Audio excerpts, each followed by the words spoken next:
Soft golden sunlight filters through the blinds, cutting gentle lines across the walls. Dust floats in the air. The room is quiet, not peaceful, but watchful. Ethan stands by the window, already dressed for school, his backpack resting on the floor beside the bed. He hasn't touched it. He stares outside at the street below. Students walking, a passing motorcycle, a normal morning that feels strangely distant. His reflection in the glass looks tired, older than yesterday. I helped her cross. I did what I was supposed to do. So why does it still feel like something is unfinished? He turns slightly and catches his reflection in the mirror. For a brief moment, the reflection does not move when he does. Ethan freezes. His reflection blinks a second late. Ethan exhales sharply and looks away. Not today. A knock at the door. Ethan, breakfast is ready. Ethan grabs his bag quickly, grounding himself, and heads for the door. As he opens it, a faint cold draft brushes past him from inside the room, like something slipping out behind him. He stiffens, then steps into the hallway. Ethan closes his bedroom door. It clicks shut. He walks 2 steps away. Behind him, creak. The door slowly opens by itself. Ethan turns back, jaw tight, frustration mixed with fear. He walks back, shuts it firmly, and presses his palm against the wood for a second. This time, the door stays closed. Ethan exhales, steadies himself, and walks away. As he does, the hallway light flickers once. The school hallway is alive. Voices overlapping, lockers slamming, shoes scraping against the floor. Ethan walks beside Maya, her hair down as always, her energy calm but attentive. Maya glances at him sideways. You didn't text me last night. Ethan offers a weak smile. I slept early. Maya studies his face. You don't look like someone who slept well. Before Ethan can answer, Jason spots Maya and Ethan, Jason approaching from behind them at the school hallway, backpack slung over one shoulder, scanning the corridor like someone stepping back into a familiar place. Ethan's face softens. Ethan, Maya! Ethan and Maya looks up. Recognition spreads across their face. Jason, welcome back. When did you return? They meet midway. Ethan pulls him into a brief half-hug, friendly, genuine.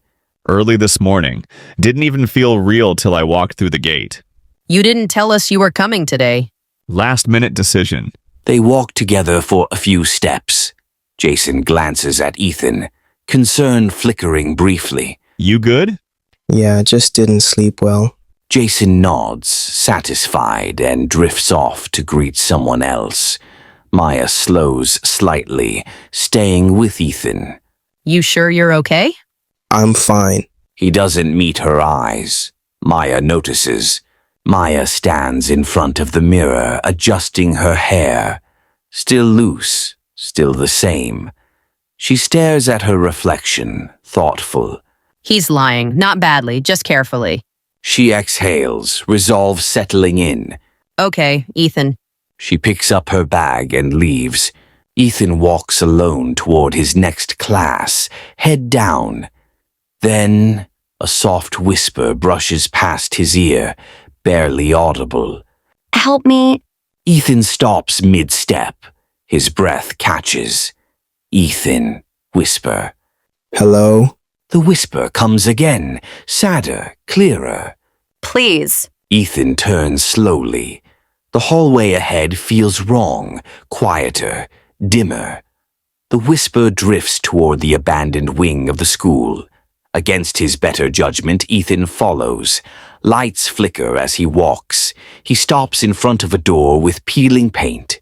Old music room. The whisper fades.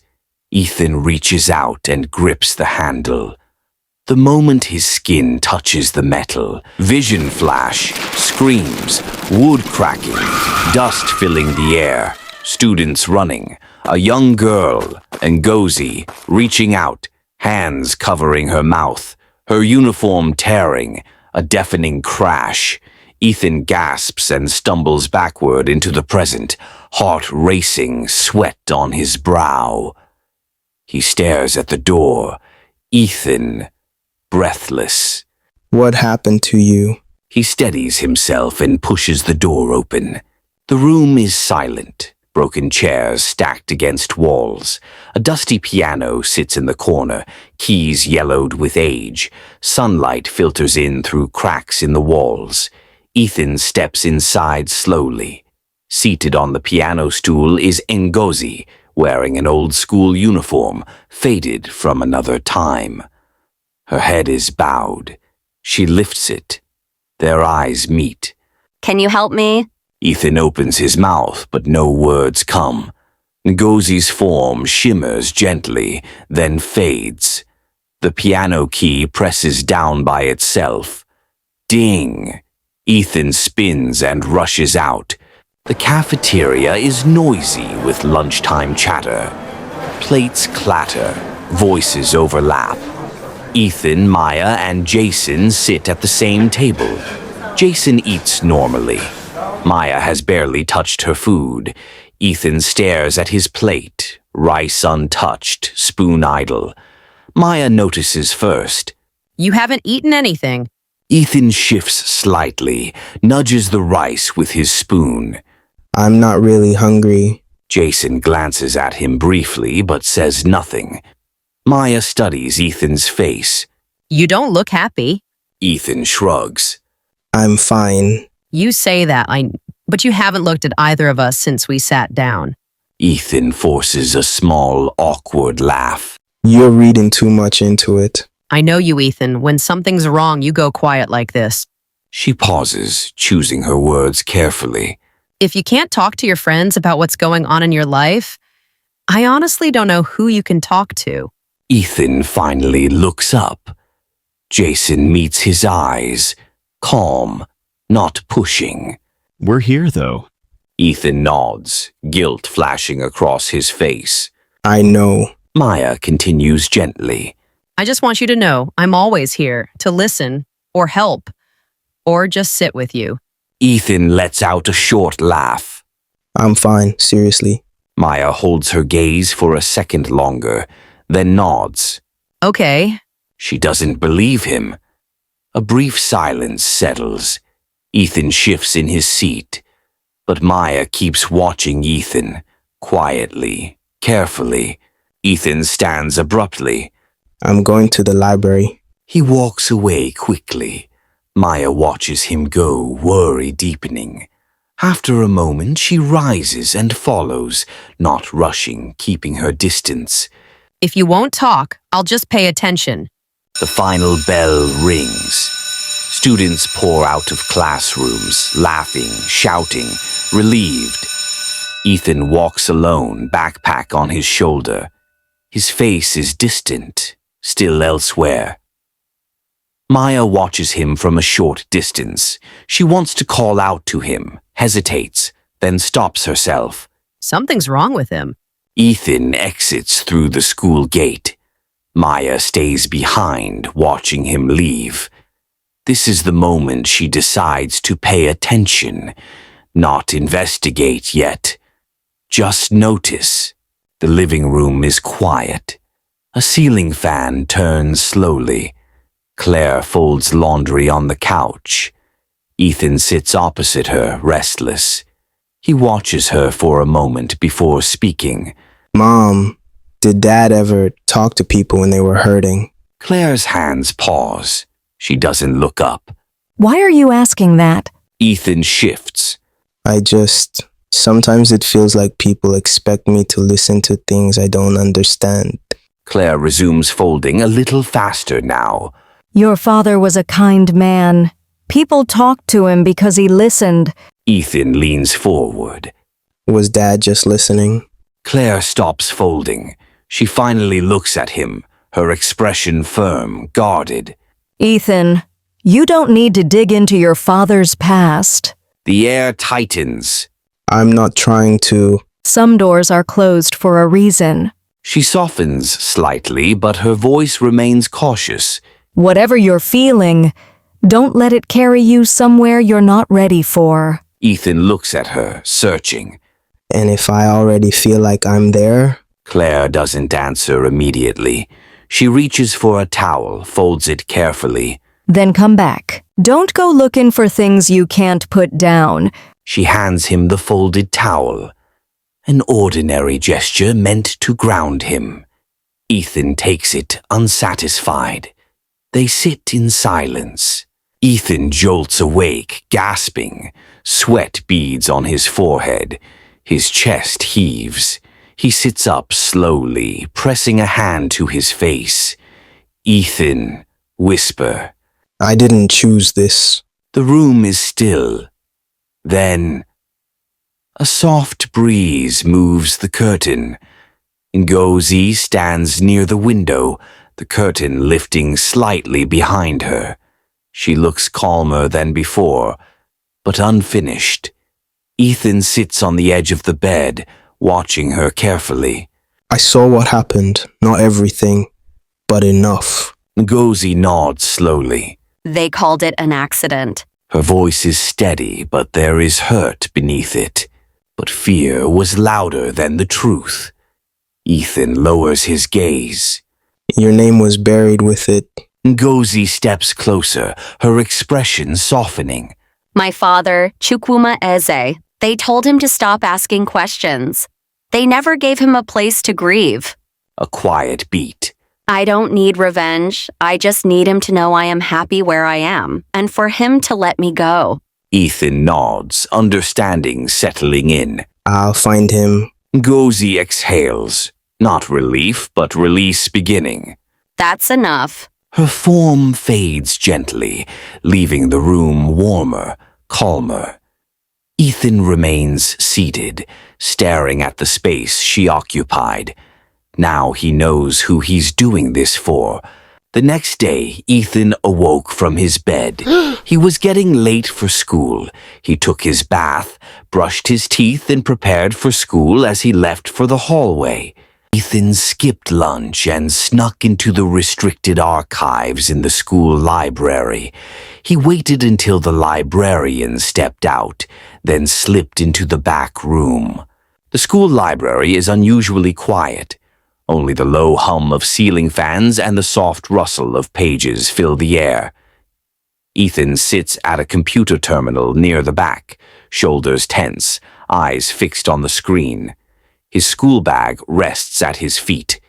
On the monitor, archived school records, restricted access. Ethan hesitates, then clicks. A list of old incident reports appears. He scrolls slowly, carefully. His finger stops. 2005, partial collapse, old music wing. He opens the file. The screen fills with scanned documents. Faded, yellowed, official. Ethan leans closer. Not recovered. He scrolls further. A name appears clearly.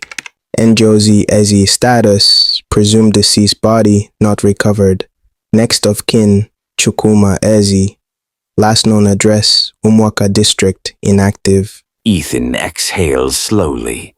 He copies the name and location into his notebook, writing carefully, as if afraid it might vanish if he rushes. He pauses, staring at the name again. You weren't erased. He closes the file, glancing around instinctively. No one is watching. From between two tall shelves, Maya watches Ethan. She is careful not to be seen. Her expression is not fearful. It's concerned, puzzled. She notices the way Ethan's hands shake slightly as he packs his things. She steps back just as Ethan stands.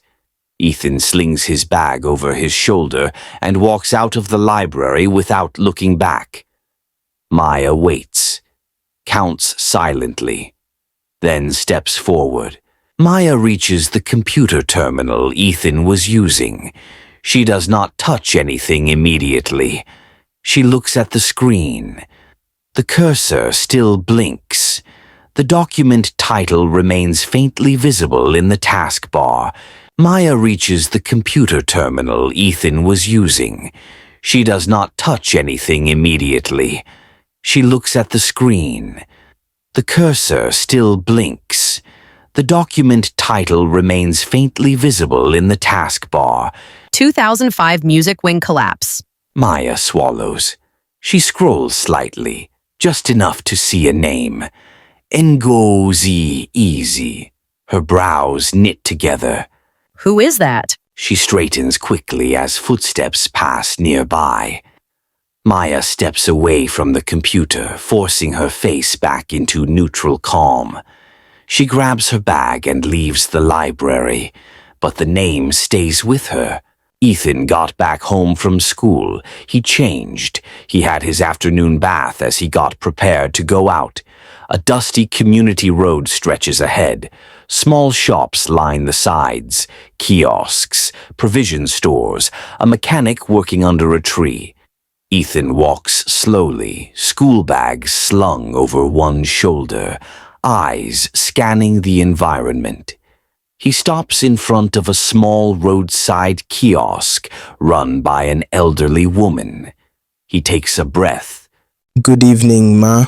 Good evening, my son. Please, I'm looking for someone. His name is Chukwuma Eze. The woman squints slightly, thinking.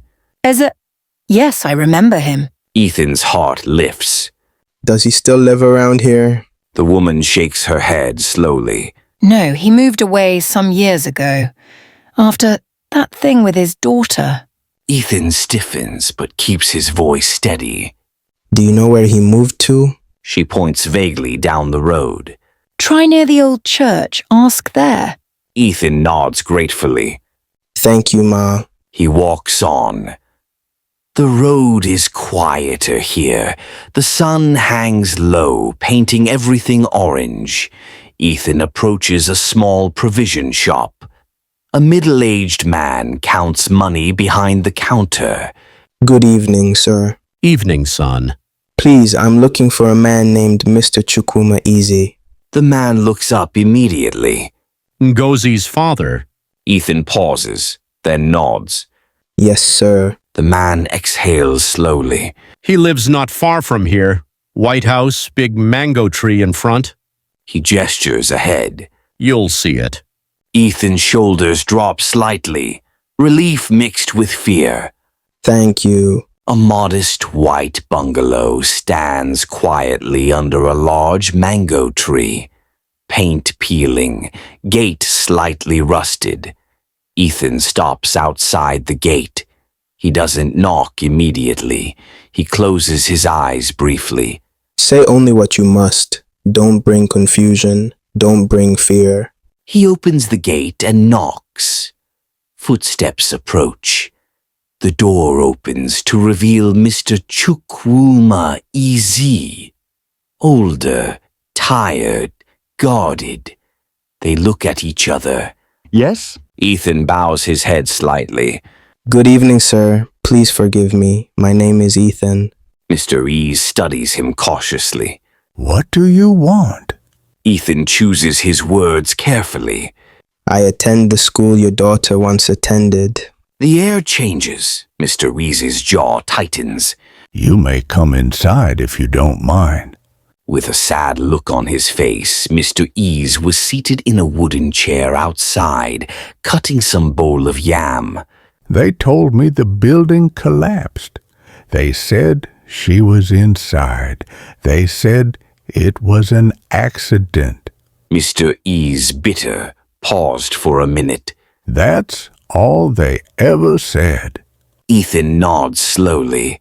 I saw that in the records too, sir. The collapse, the report. Mr. Eze studies him carefully. Records don't tell you what it felt like to wait, or how many times I asked where my child was buried. Ethan lowers his gaze. I didn't come to change what you were told. I saw her name in the records, and it didn't feel right to ignore it. Ethan's heart beats.